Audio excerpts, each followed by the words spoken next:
Grabando, 3, 2. Nos encontramos en el Parque Asís Esna Miguel, acá en el centro de Limón, con la gente del SEC. Ahora conversamos con doña Georgina Alvarado. Ella es la secretaria general del Sindicato de Educadores y Educadoras de la Educación Costarricense SEC. Háblenos un poquito de este lindo homenaje que le hacen a doña Marcel Taylor con esta linda carroza, pero también la lucha que ustedes vienen dando desde hace más de una semana. Le pregunté eso a don Gilbert. Creo que me imagino para hoy, con esta caminata que se tienen que pegar de casi 4 horas, me imagino que están preparados con todo lo que han hecho durante esta semana. Bienvenida, Limón tiene voz. Bien, gracias. Bueno, primero que todo, agradecer esta cordial invitación del pueblo limonense hacia la organización sindical. Para nosotros es todo un orgullo y principalmente es un compromiso social importante poder participar en este tipo de actividades, en este tipo de espacios, porque recuerdan muchas de las luchas incesantes que la organización sindical ha llevado a cabo, como lo fue la promulgación del decreto de la ley que iba a permitir el reconocimiento del Día de la Persona Negra, porque así se llamó inicialmente. Se ha ido transformando conforme el paso de los años y tratando siempre de buscar un lenguaje muchísimo más inclusivo y que aborde toda la interculturalidad de nuestra población afro-costarricense. Es importante mencionar que en esta ocasión la carroza, nosotros quisimos destacar una mujer líder como Marcel Taylor, que ha sido también una persona fundamental en el desarrollo de la identidad y en esas posibilidades para poder apropiarnos de lo que es la cultura afrocostarricense. Una mujer que sin duda alguna ha sostenido luchas reivindicativas importantes desde el área social y además de esto a través de procesos de formación integral. Como bien lo mencionas, parte de las luchas, ¿verdad?, que de forma paralela nosotros llevamos, aparte del impulso, del reconocimiento de la interculturalidad costarricense, estamos en este momento enfrentando una defensa aguerrida para poder robustecer la inversión en educación, porque estamos ante una serie de gobiernos. No podemos decir que es responsabilidad únicamente del último, no podemos hacer esa aseveración, pero sí podemos decir que se ha profundizado en el último gobierno. Podemos mencionar que desde hace 4 gobiernos más o menos hacia atrás ha venido un recorte importante que está poniendo en aprietos la operatividad de los centros educativos. Por eso nosotras y nosotros queremos hacer un llamado de conciencia y de solidaridad al pueblo costarricense en general. Porque cuando no se invierte en educación, cuando un país pierde el norte de la inversión en educación, empieza a enfrentar una serie de retrocesos importantes. La desigualdad se ensancha. La pobreza empieza a abrazar a aquellas personas que están en condiciones de vulnerabilidad. Y además de esto, para todas y todos es cierto, a la puerta, ¿verdad?, al otro lado de la acera tenemos el crimen organizado, el narcotráfico, abrazando a esos jóvenes que están viendo limitadas las oportunidades por los recortes, principalmente en programas de equidad. Eso es algo que no lo pueden permitir ni el Magisterio Nacional ni la sociedad costarricense en general. Por eso es que nosotras y nosotros hacemos ese llamado incesante a unirse a las luchas sociales que tenemos y principalmente a informarnos, porque un pueblo informado es un pueblo que toma decisiones inteligentes y es un pueblo que logra realizar sus propios criterios a partir de la experiencia y a partir de todas esas situaciones, de todas esas discusiones sociales que se puedan dar. En este momento, la lucha del Magisterio Nacional está siendo acuerpada por varios sectores sociales y productivos, sector cooperativo, solidarista, agricultores, grupos de mujeres, jóvenes. Todos estos grupos organizados abanderan esta lucha porque saben que la educación es el motor de transformación social y saben que Costa Rica había tenido una diferencia sumamente considerable con relación a los demás países latinoamericanos justamente porque invertía en programas de educación. Y le vamos a recordar algo, Georgina, que usted también lo tiene que recordar. Nosotros en Costa Rica siempre hemos hecho alarde que no tenemos ejército porque tenemos niños en las escuelas y en los colegios. Siempre hemos hecho alarde y parece mentiras. Ahora que usted nos hace recordar esto, nos damos cuenta de que hay un cierto valor, porque es que este 8% que ustedes están defendiendo es algo que está más que justificado. Y decía don Gilbert, y repito, cuando uno escucha al presidente de la República y solamente habla del FES, uno que es dinero para las universidades nada más, está tal vez perdiendo la visión real. Pero porque pareciera que eso solo es lo que señala el presidente para justificar el no hacer el aumento. Porque nosotros, lógicamente, cuando no tenemos qué es el FES y comenzamos a investigar qué era el FES y qué era el FES, y nos ubicamos y nos quedamos en el FES. Pero ahora don Gilbert nos explica que esto no es un asunto del FES, eso es un asunto de la educación pública y que el 8% va incluido todo adentro. Entonces, si se afecta y se recorta la educación pública, no va a afectar solo al FES, se va a afectar un montón de cosas. Y hablamos no solamente de educación, hablamos de infraestructura, curricular y un montón de cosas más. Como bien lo mencionas, como lo establece nuestra constitución política, es un 8% y ese 8% incluye un 1.5% que es parte del presupuesto que se destina para el FES. Pero cuando nosotros decimos debemos defenderlo a ultranza es justamente por algo que acabas de mencionar.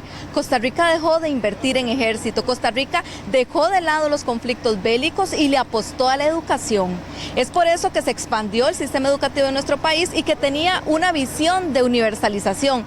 ¿Qué quiere decir esto? Llegar al último rincón del país, que los estudiantes no tengan que caminar o no tengan que trasladarse más de 1,5 kilómetros para poder llegar a una escuela, para poder aprender, para poder leer y escribir. Es por esto que nosotros no podemos dejar caer. Ya hay una inversión sumamente consolidada, centros educativos que ya están construidos en distintos puntos del país y que requerían únicamente mejoras de infraestructura y ampliación en la cobertura curricular para poder cumplir con ese mandato, ¿verdad?, que nos permite a nosotros, de acuerdo a la política educativa, tener un currículum completo en todos los centros educativos. Veníamos avanzando y es algo que no podemos dejar caer. Como sociedad costarricense, no solo como magisterio, como sociedad costarricense somos los llamados a garantizar que las y los estudiantes tengan un acceso a la educación en condiciones de equidad, en condiciones de calidad y en condiciones de igualdad. Nosotras y nosotros esperamos realmente sostener esta bandera porque la justicia social de nuestro país está equilibrada, está sostenida en una población que había sido ampliamente formada. La justicia social se tiene que defender y la única manera de defenderla es a través de las instituciones públicas del Estado que garantizan una cobertura amplia en salud, en servicios básicos, en educación y no podemos nosotras y nosotros dejarlo caer. Además de esto, es importante, como bien lo mencionaste, en este momento ya hay centros educativos que están siendo cerrados porque no pueden pagar la luz, porque no pueden pagar el agua, porque tenían un defecto de infraestructura menor y por no tener presupuesto para poder realizar reparaciones menores, al día de hoy se ensancharon y se profundizaron esos problemas. Y tenemos que también alzar la voz y mencionar la realidad de esos docentes, resaltar el compromiso de esos docentes que están realizando en este momento bingos, que están vendiendo números, que están realizando actividades en conjunto con las juntas de educación, con los padres de familia. Son ellas y ellos los verdaderos héroes que están poniéndole el pecho a este desastre que están ocasionando las autoridades tomadoras de poder que no están asumiendo responsablemente su administración. Este pulso, ¿cómo lo analiza usted? Educación versus ejecutivo.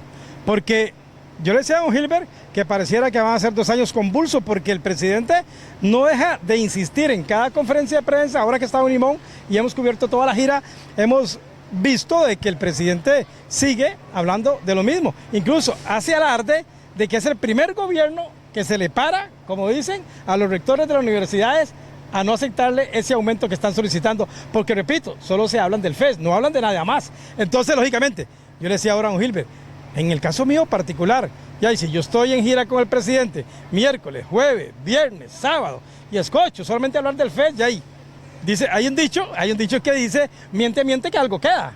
Entonces, ya, y si a mí me hablan solamente del FES, pero nadie me explica, como me está explicando usted y don Gilbert, con respecto a la gran diferencia, que el 8%, y usted lo acaba de decir, el 1.5% apenas es para el FES. Correcto. Pero si a mí me hablan de un 4 y resto por ciento que quieren, porque yo he escuchado decir que tienen un 1.5, sí lo he escuchado, pero que están pidiendo un aumento en solo el FES de a un 4%, es decir, que están pidiendo un aumento del 3.5%.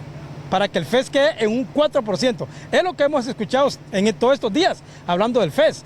Y entonces nos quedamos, como dicen en el aire. Por eso nosotros buscamos, no solamente escuchamos al Ejecutivo, sino buscamos la otra parte que nos pueda explicar. Porque nosotros solamente somos un puente de comunicación a la gente que no sabe qué está pasando en este tema de la educación pública en Costa Rica. Y ya usted nos está explicando. Entonces, cerremos con eso, concreto. Pues aquí no es que se le está pidiendo un 3% más de aumento al FES, no, es que mantengan el 8% que hasta el momento hay y que no lo recorten a la educación pública lo que le están recortando. Además del agradecimiento anterior, yo le quiero brindar un agradecimiento a los medios de comunicación como ustedes, ¿Por qué? Porque ponen el dedo justamente sobre los temas y sobre los renglones que se deben discutir. Nosotras y nosotros tenemos que denunciar, basta de mentiras y basta de manipulaciones. Inicié esta entrevista comentándoles sobre la importancia de informarnos correctamente. Acerquémonos a otras fuentes, acerquémonos a otro tipo de debates que se realizan a nivel nacional desde distintas organizaciones, porque necesitamos una responsabilidad real y absoluta sobre la inversión educativa. Usted padre, usted madre de familia, vecino, vecina, en algún lugar del país usted ha escuchado hablar del niño al que le quitaron la beca, de las rutas de transporte que cerraron. Esos son jóvenes que quedan excluidos del sistema educativo, son jóvenes cuyo futuro ya está comprometido. Es algo que no podemos permitir y es algo que en definitiva se debe denunciar y se debe defender para garantizar una educación pública gratuita, obligatoria, costeada por el Estado y de calidad como lo establece nuestra Constitución política y como lo establece nuestra Política Pública Nacional de Educación. Bueno, era Georgina Alvarado, secretaria general del Sindicato de Educadores y Educadoras de la Educación Costarricense, SEC. Desde el Parquecito así Miguel, acá en el centro de Limón, en las cámaras, don Álvaro Benavides y quien les habla, Jesús Alvarado.